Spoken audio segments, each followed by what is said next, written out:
तीन कंपनीज है, Oppo, Vivo और Xiaomi। गवर्नमेंट इनको इंडिया से बाहर निकाल सकती है, इनके ऊपर एक्शन हो सकता है। अब एक्शन क्या? पहली चीज तो ये कुछ हेरा फेरी कर रहे थे। क्या हेरा फेरी कर रहे थे? बंद पड़ी इस फैक्ट्री में ताइवान के युवा बंदूक चलाना सीख रहे हैं। अब क्या चाइना रशिया की तरह ताइवान पे हमला करेगा? और इसमें इंडिया का रोल बहुत बड़ी इम्पोर्टेंट है कि इंडिया का इसमें क्या पोजीशन हो। ब्रिटेन के प्राइम मिनिस्टर आए थे यहाँ पर, तो जेसीबी मशीन की कंपनी उन्होंने गए थे, यहाँ पे जेसीबी मशीन मैन्युफैक्चर हो रही। मैन्युफैक्चरिंग इंडिया में बढ़ रही है और ये मैन्युफैक्चरिंग बढ़ेगी तभी चाइना का वो मोनोपोली खत्म होगी। And that's what the rest of the world also wants, because China has been going in for expansionist policies. तो कोई कितना भी बड़ा बदमाश बनने की कोशिश करे, कोई कितना ही बड़ा अपने आप को विश्व विजेता बनने की कोशिश समझे, अपने आप को प्रस्तुत करे कि हाँ मैं विश्व विजेता हूँ, कभी ना कभी ऐसा समय आता है जब वो फंस जाता है, जब उसका जितने ये गुंडागर्दी ये सब छट जाती है और पूरी तरीके से उसकी घेराबंदी हो जाती है। वही टाइम जो है आज चाइना के साथ में हो रहा है। आप देखो चाइना ने जो बहुत एक नहीं अनगिनत प्रयास किए, जो उसने कर्जा देकर डेट ट्रैप में फंसाया, उसकी तो हम लोग एक बार को छोड़ देते हैं। सबसे घिनौना काम अगर किसी कोई किया है चाइना ने तो वो ये किया है, लोगों की प्राइवेसी। जो आप देखो इनके अलग अलग वेबसाइट, अलग अलग ऐप दुनिया भर में बैन हो रहे हैं। क्यों बैन हो रहे हैं? बाकी इनका कील जाती, इनका टी शर्ट जाता, इनका कपड़ा जाता, वो सब कहीं नहीं बैन होगा।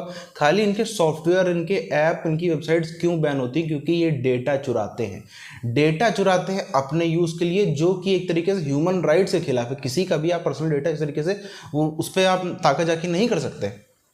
अभी तक ये खबर गवर्नमेंट ने नहीं बोली है, ब्लूमबर्ग ने ये खबर सबसे पहले छापी थी। अब ये सारी जगह, हर जगह है, हर वेबसाइट पे दिख रही है कि गवर्नमेंट इनको इंडिया से बाहर निकाल सकती है, इनके ऊपर एक्शन हो सकता है। अब एक्शन क्या? पहली चीज तो ये कुछ हेरा फेरी कर रहे थे। क्या हेरा फेरी कर रहे थे? ये लोग इसमें कुछ की तरह कंपनीज जिनका काम मैं नाम करना आपको और बता दूं, घायलों ये को तीन निकालना कंपनीज सीख है, रहे हैं। ओप्पो, वो पहले मौज के वीवो लिए ऐसा और करते थे, Xiaomi। लेकिन तो पता अब था वो गवर्नमेंट इसे ने गंभीरता से जो ले रहे मांगा हैं। है, एक्सप्लेनेशन मांगा है यूक्रेन पर ओप्पो से, आक्रमण के बाद इस तरह के नोटिस देखिए, कोर्सेज के लिए दाखिले 4,400 50% करोड़ बढ़ का गए हैं। ज्यादातर नए लोग महिलाएं नोटिस हैं। दिया। चाहे इस पर आप एक्सप्लेनेशन दीजिए। साथ में करीब 2,000 करोड़ का एक और कंपनी को क्या किसको दिया गया है? वो ये दिया गया है वीवो को 2,200 करोड़ का।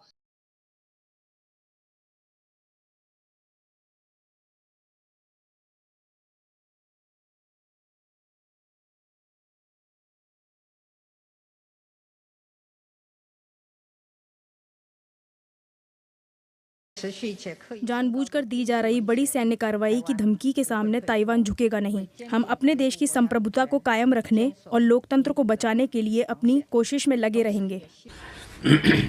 अब अगर हम चाइना और ताइवान का मामला देखें तो देखें, चाइना का जो पूरा मेनलैंड है ना, उसमें 80% ऑफ चाइनीज है ना, वो ईस्टर्न चाइना में रहते हैं। चाइना का टोटल इंडस्ट्रियल जोन, चाइना का सब कुछ ईस्ट साइड पे है। दूसरा ये है कि चाइना टोटली डिपेंडेंट है इंपोर्ट्स के ऊपर। अब मुझे बहुत फक्र है कि आज हमारा प्रतिनिधिमंडल ताइवान आया और मैं ये बात स्पष्ट कर देना चाहती हूँ कि हम ताइवान को लेकर अपनी जिम्मेदारी से पीछे नहीं हटेंगे और हमें अपनी दोस्ती पर गर्व है। अपने आप को लॉसेस में दिखा के ये टैक्सेस बचा रहे थे, जिस पर हमारी गवर्नमेंट ने इन पर एक्शन लिया। साथ में इनका जो डिस्ट्रीब्यूशन नेटवर्क था, उसमें ये इंडियन कंपनीज को दूर रख रहे थे। तो उससे क्लैरिटी नहीं आ रही थी कि क्या वाकई में इनके पास प्रॉफिट्स हैं या लॉसेस हैं। और फिर ये जो सप्लायर्स इनके थे, उसमें भी हेरा फेरी कर रहे थे, लगातार घाटा, लगातार लॉसेस दिखा रहे थे।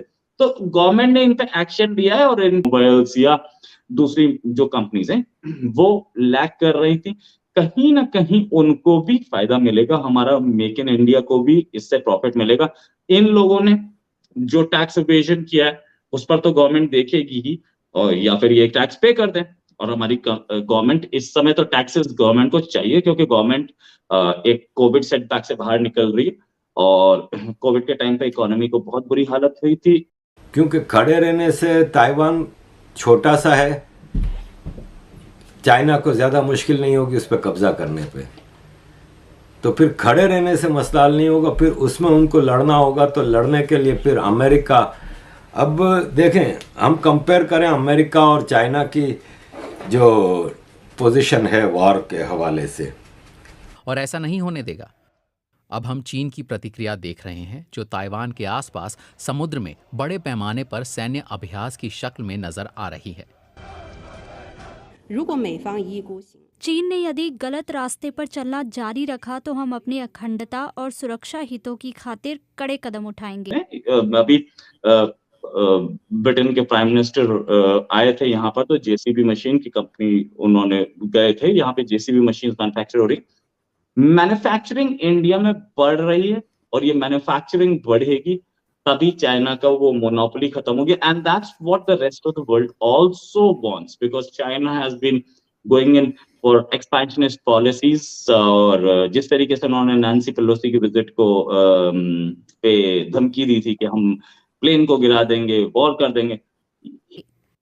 दूसरा ये है कि चाइना के जो वेस्टर्न साइड है जहाँ पे सारा इसका पोर्ट है, साउथ चाइना का पोर्ट, इसका पोर्ट उधर ही लगता है ईस्टर्न साइड। वेस्टर्न साइड पे चाइना का कोई पोर्ट नहीं लगता, पोर्ट भी सारा इसका ईस्टर्न साइड पे है। इंडस्ट्रियल जोन, पॉपुलेशन सब उधर है। और ईस्टर्न साइड पे जापान है, साउथ कोरिया है, ताइवान है, फिलीपीन है, ये सब अमेरिकन अलाइज हैं। ताइवान की सरकार तो चाहेगी कि इस तरह की और यात्राएं 25 साल में एक नहीं बल्कि और हों, लेकिन उनकी ताइवान यात्रा की वजह से चीन की ओर से गंभीर खतरा बढ़ता जा रहा है, जो यूक्रेन पर रूस के हमले के बाद अचानक वास्तविक लगने लगा है।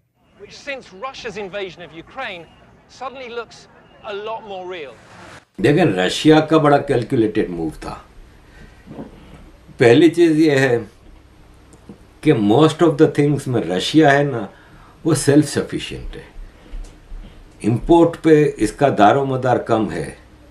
एनर्जी रिसोर्सेज हो गए, फूड ग्रेन्स हो गए, इन चीज़ों पे दुनिया डिपेंड करती है रशिया यूक्रेन पे, रशिया इस पे डिपेंड नहीं करता।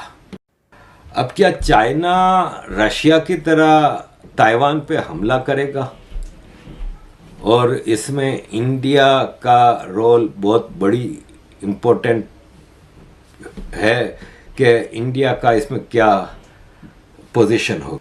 तो in case of a war, अव्वल तो हमें देखना होगा कि वॉर फुल फ्लेज होती है कि नहीं। क्या जिस तरह रशिया ने यूक्रेन पे हमला किया तो अमेरिका और यूरोप खड़े रहे साथ में, वॉर में गए नहीं, इन्होंने डायरेक्ट रशिया से जंग नहीं की।